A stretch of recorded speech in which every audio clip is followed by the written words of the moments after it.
Praise the lord, హల్లెలూయా. దేవుని నామానికి మహిమ కలుగును గాక. నేటి దేవుని మాట అనే శీర్షిక కోసం వేచి ఉన్న మీ అందరికీ కూడా యేసయ్య శక్తి కలిగిన నామంలో వందనాలు తెలియజేస్తూ ఉన్నాం.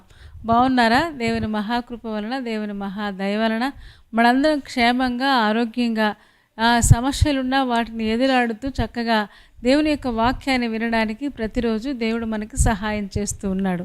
గొప్ప దేవుడిని మనం కలిగి ఉన్నాం కదా. మరి ఈరోజు నేటి దేవుని మాట అనే శీర్షికలో దేవుడు మనకి ఇవ్వబోతున్న మాటను ఒక్కసారి మనం చూద్దాం. 23వ దావీదు కీర్తన 6వ వచనం మనం చదువుతూ ఉన్నాము. నేను బ్రతుకు దినములన్నీ కృపాక్షేమములే నా వెంట వచ్చును, చిరకాలము యెహోవా మందిరములో నేను నివాసము చేస్తాను అని దావీదు చక్కగా పాట పాడుకుంటూ ఉన్నాడు.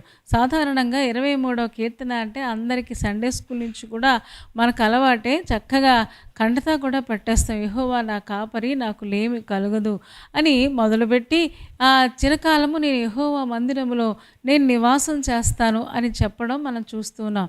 నేను బ్రతికే దినాలన్నీ కూడా, ఎన్ని రోజులు ఈ భూమి మీద నాకు దేవుడు అవకాశం ఇచ్చాడో ఆ బ్రతికే దినాలన్నీ కూడా కృపాక్షేమాలు నా వెంట వస్తాయి. అంటే నా వెనకాల అవి పరిగెత్తుకుంటూ వస్తాయి. ఎందుకు అంటే దేవుడు నాకు కాపరిగా ఉన్నాడు అని చెప్పడం మనం చూస్తూ ఉన్నాం. కానీ దావీదు జీవితం చూస్తే ఎన్నో పోరాటాలు, ఎన్నో సమస్యలు, ఎన్నో కష్టాలు, ఎన్నో ఇబ్బందులు. అసలు దావీదుకు వచ్చినన్ని కష్టాలు ఇంకెవరికి రావేమో, అన్ని యుద్ధాలు ఇంకెప్పుడు ఎవరు చేయరేమో, అన్ని యుద్ధాల మధ్యలో కుటుంబంలో పోరాటం, బయట పోరాటం, లోపల పోరాటం, ఇలా రకరకాల పోరాటాల మధ్యలో నలిగిపోయిన దావీదు అంటున్నాడు, ఈ పోరాటాల మధ్యలో కూడా నేను బ్రతికే దినాలన్నీ కూడా కృపాక్షేమాలు నా వెంట వస్తాయి అని చాలా చక్కగా చెప్పగలుగుతున్నాడు. కృపాక్షేమం, కృప అంటే దేవుడే కదా, ఆ సామర్థ్యాన్ని ఇచ్చేది దేవుడే కదా. కృపతో పాటుగా దేవుడి క్షేమాన్ని కూడా నాకు పంపిస్తున్నాడు. అవి రెండు కవల పిల్లల్లాగా నన్ను వెంబడిస్తూ ఉన్నాయి అని చెప్పడం మనం చూస్తూ ఉన్నాం. ఈ కీర్తనలోనే మనం చూస్తాం, శాంతికరమైన జలాలు అంటాడు. అంత మాత్రమే కాదు, పచ్చిక గల చోట్ల ఆయనను పరుండజేస్తున్నాడు అంటున్నారు. అంటే మంచి సంఘం దేవుడు నాకు మంచి ఆత్మ సంబంధమైన ఆహారాన్ని ఇస్తూ ఉన్నాడు. శాంతికరమైన జలాలు అంటే వాక్యమైన ఆహారాన్ని, వాక్యమైన నీటిని నాకు అందిస్తున్నాడు. పరిశుద్ధాత్మతో నన్ను నింపుతూ ఉన్నాడు. నా ప్రాణంకి ఎప్పుడైనా కష్టం వస్తే ఆయనే సేద తీరుస్తున్నాడు అని చాలా విషయాలు చెబుతూ, గాఢాంధకారపు లోయల్లో నేను సంచరించిన ఏ అపాయానికి భయపడను అంటాడు.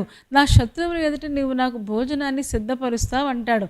అంటే తన చుట్టూ శత్రువులు ఉన్నారు.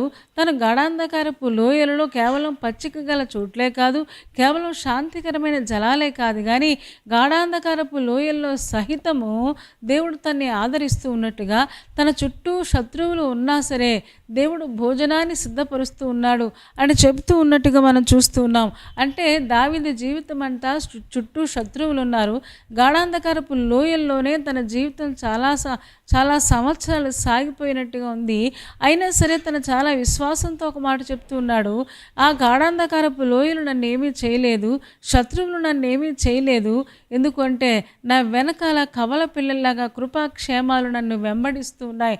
ఆ కృపాక్షేమం ఎవరో కాదు, మన ప్రభువైన యేసు క్రీస్తు అని చెప్పడం ఎంత అద్భుతమైన విషయమో కదా. ఈరోజు మీరు ఎలాంటి పరిస్థితుల మధ్యలో నలిగిపోతూ ఉన్నారో, ఎలాంటి గాఢాంధకారపు లోయలు అంటే కనీసం ఆ చిమ్మ చీకటి అన్నమాట, చూడడానికి కూడా ఏది కూడా కనిపించదు, అలాంటి పరిస్థితుల మధ్యలో నలిగిపోతూ ఉన్నారా? దేవుడి దుడ్డు కర్ర దండము దావీదును ఆదరించినట్లుగా దేవుడు మనల్ని కూడా ఆదరిస్తాడు.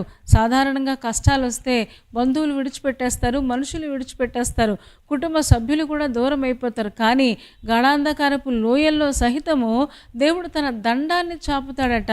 అక్కడ కూడా ఆయన దిగి వస్తాడు. అంత మాత్రమే కాదు, మన చుట్టూ ఒక కావలి భద్రత దేవుడు మనకిస్తాడు అనే విషయాన్ని చెప్పడం మనం చూస్తూ ఉన్నాం. అదే సమూయేలు రాసిన, ఇంతకీ దేవుడు ఎలాంటి క్షేమాన్ని మన దావీదుకు అనుగ్రహించాడో మనం చూడగలిగితే, సమూయేలు రాసిన మొదటి గ్రంథము 23వ అధ్యాయంలో మనం చూస్తే 14వ వచనంలో అక్కడ రాయబడిన మాట ఏంటి అంటే, సౌలు రాజు తరుముకుంటూ వెళ్ళిపోతూ ఉంటే తరిమేటప్పుడు దేవుడు అతన్ని అస్సలు అతనికి చేతి చెక్కనివ్వలేదంట. అయితే దావీదు అరణ్యంలోని కొండ స్థలముల యందును జీపు అని అరణ్యమున ఒక పర్వతమందును నివాసము చేయుచుండెను. సౌలు అనుదినము అతని వెదకినను దేవుడు సౌలు చేతికి అతనిని అప్పగించలేదు. హల్లెలూయా. ఏమండి, ఎవరికి ఏది అప్పగించాలన్నా, మన ప్రాణాన్ని ఒకవేళ అప్పగించాలన్నా దేవుడు సహాయం చేయకపోతే మనం ఏమీ చేయలేము. ఇక్కడ చూడండి, సౌలు అనుదినము వెతుకుతూ ఉన్నాడు. ఒక రాజు కదా, ఏమండి, తనకి చాలామంది సైన్యం ఉంటారు, చాలా ఆయుధాలు ఉంటాయి. కేవలం గొర్రెల కాపరి అయిన దావీదు దగ్గర ఏముంటాయండి? మరి అలాంటి దావీదుని తనంత సైన్యంతో వెతికినా సరే దేవుడు రాజు అయిన సౌలు చేతికి అతనిని అప్పగించకుండా రక్షించినట్టుగా మనం చూస్తూ ఉన్నాం. నా బ్రతుకు దినములన్నీయు కృపాక్షేమాలు నా వెంట వచ్చును. నేను అనుకుంటాను, సౌలు తరుముతూ ఉన్నాడు కానీ దావీదును ఒక అతీతమైన శక్తి ఏదో వెనకాల వెంబడిస్తూ ఉంది. ఆ అతీతమైన శక్తి ఎవరో కాదు, మన ప్రభు అయిన యేసు క్రీస్తు. అందుకనే సౌలు చేతికి అతను అప్పగించబడలేదు. ఇంకా మనం చూస్తే సమూయేలు రాసిన 2వ గ్రంథము 6వ అధ్యాయంలో మనం చూస్తే 6వ అధ్యాయము 20వ వచనం మనం చూస్తే, తన ఇంటి వారిని దీవించుటకు దావీదు తిరిగి రాగా సౌలు కుమార్తెయగు మీకాలు దావీదుని ఎదుర్కొని బయలుదేరి వచ్చి హీన స్థితి గల పనికెత్తలు చూచుచుండగా వ్యర్థుడకుడు తన బట్టలను విప్పివేసినట్టుగా ఇశ్రాయేలులకు రాజువైన నీవు నేడు బట్టలను తీసివేసి ఎంత ఘనముగా కనబడుతువని అపహాస్యము చేసినందున అని మనం చదువుతూ ఉన్నాం. ఏమండి, సొంత భార్య మీకాలు దావీదు తన ఇంటి వారిని దీవించడానికి సంతోషంతో మందసం ముందు డ్యాన్స్ చేసుకుంటూ ఆనందాన్ని పట్టలేక తన ఇంటి వారి దగ్గరికి వస్తే మీకాలు చాలా ఎద్దేవా చేస్తూ ఉంది, హేళన చేస్తుంది.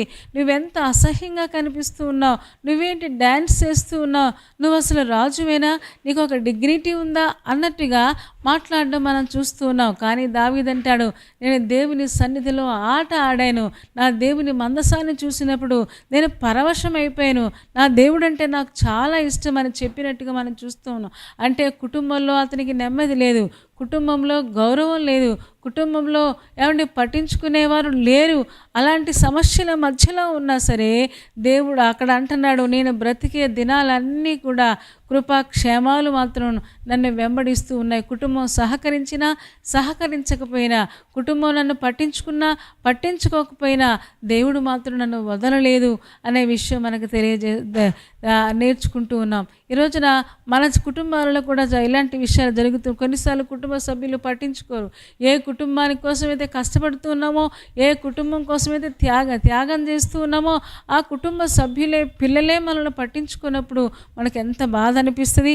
ఏమండి, భార్య అంటుంది అపహాస్యం చేస్తుందండి. భార్య చేస్తే మిగతా వాళ్ళు కూడా అపహాస్యం చేస్తారు కదా, ఆ చుట్టుపక్కల చెలికత్తలు ఉంటారు కదా, కనీసం అవి కూడా పట్టించుకోకుండా మీకాలు ఏమండి దావీదును అపహాస్యం చేసినట్టుగా మనం చూస్తున్నాం.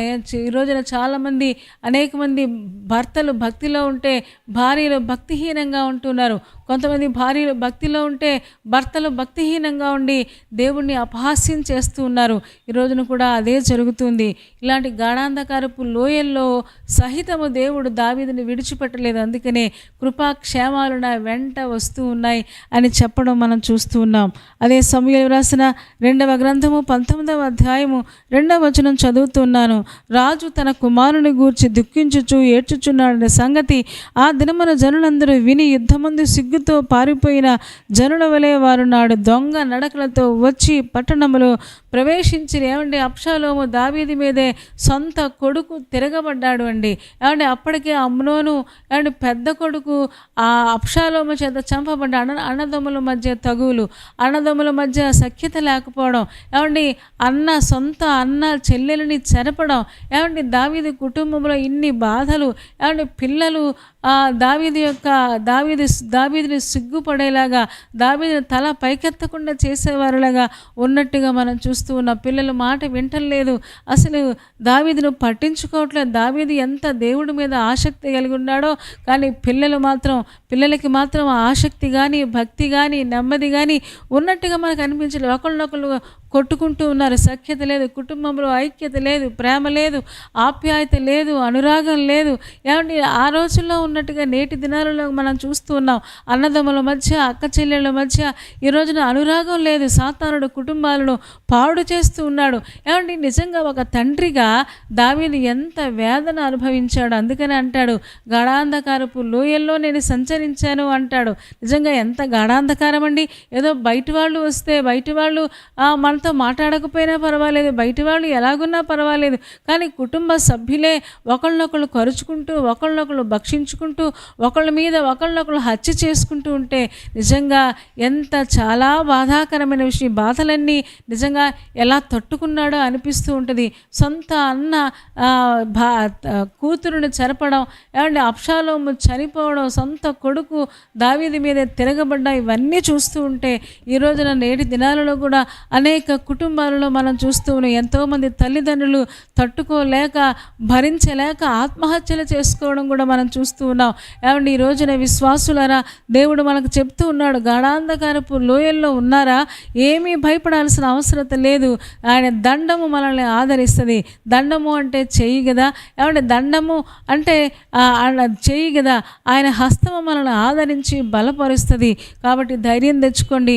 నేను బ్రతికే దినాలన్నీ కూడా దేవుడు కృపని, క్షేమాన్ని, కృప వెంబడి క్షేమం వస్తుంది.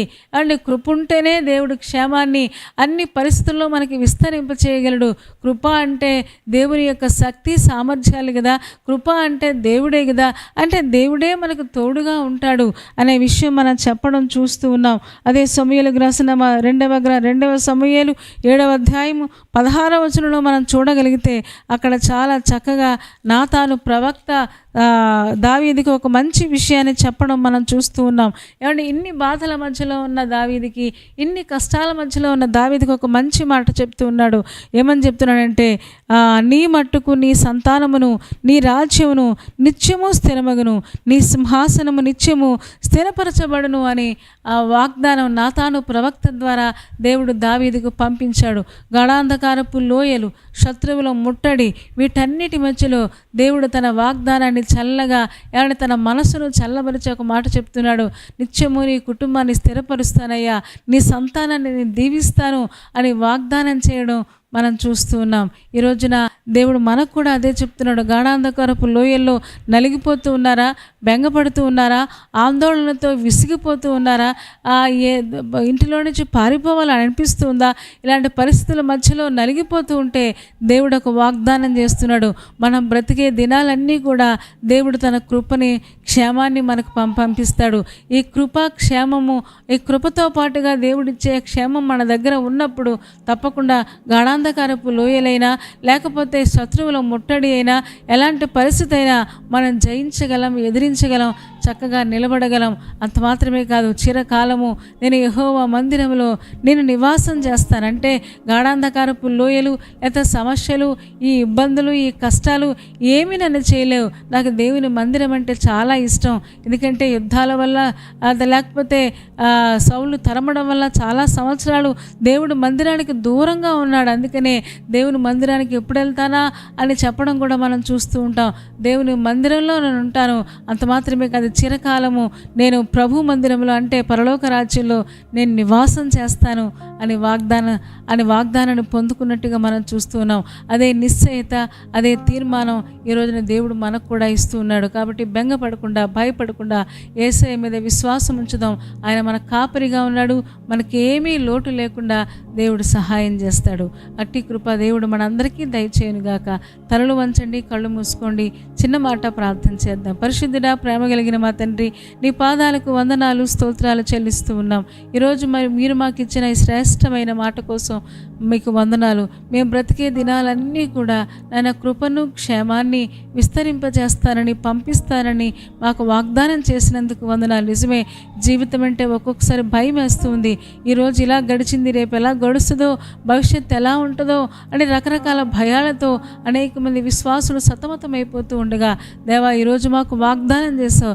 నీ కృపతో పాటుగా క్షేమాన్ని మాకు పంపిస్తారని వాగ్దానం చేసావు. దావీదు జీవితంలో ఎన్నో పోరాటాలు, శత్రువులు, యుద్ధాలు, వాటన్నిటి మధ్యలో దేవా నెమ్మదిని, క్షేమాన్ని ఎలాగిచ్చావో మాకు కూడా ఇస్తారని వాగ్దానం చేసినందుకు వందనాలు. మేము కూడా నీ మందిరాన్ని ప్రేమించేవారంగా, నిన్ను ప్రేమించేవారంగా, నీ వాక్యాన్ని ప్రేమించేవారంగా ఉంటూ చక్కగా నీకు దగ్గరగా నాయన మేము నడుచుకోవడానికి, తద్వారా నీవు ఇచ్చే క్షేమాన్ని పొందుకోవడానికి మాకందరికీ సహాయం చేయము. ఒక్కొక్క విశ్వాసిని దీవించుము తండ్రి. వారి ప్రయాణాలు పనులలో మీరు సహాయం చేయండి. ఇంటర్వ్యూస్లో, ఎగ్జామ్స్లో తోడుగా ఉండండి. అంత మాత్రమే కాదు, పెళ్లి రోజు, పుట్టినరోజు జరుపుకుంటున్న వారిని శ్రేష్టమైన ఆశీర్వాదాలతో నింపండి. రేపటి దినం కోసం సిద్ధపరచుము. యేసయ్య నామములో ప్రార్థించి వేడుకొంచున్నాము తండ్రి. ఆమేన్. ఆమెను చెప్పారు కదా, చాలా సంతోషం. చాలా ఓపికగా, శ్రద్ధగా, చక్కగా దేవుని యొక్క వాక్యాన్ని మీరు వింటూ ఉన్నారు. మిమ్మల్ని బట్టి మేము కూడా సంతోషపడుతున్నాం. కార్యక్రమం నచ్చితే లైక్ చేయండి, షేర్ చేయండి. అంత మాత్రమే కాదు, డాక్టర్ స్పర్జన్ యూట్యూబ్ ఛానల్ని సబ్స్క్రైబ్ చేసుకోండి. తద్వారా నోటిఫికేషన్స్ అన్నీ వస్తాయి. మా కార్యక్రమాలన్నీ మీరు చూడవచ్చు. సరేనా అండి? దేవుని చిత్తమైతే మరలా రేపు ఉదయం మళ్ళీ కలుసుకుందాం. అప్పటి వరకు దేవుని మహాకృప మనందరికీ తోడై ఉండును గాక. ఆమేన్, ఆమేన్.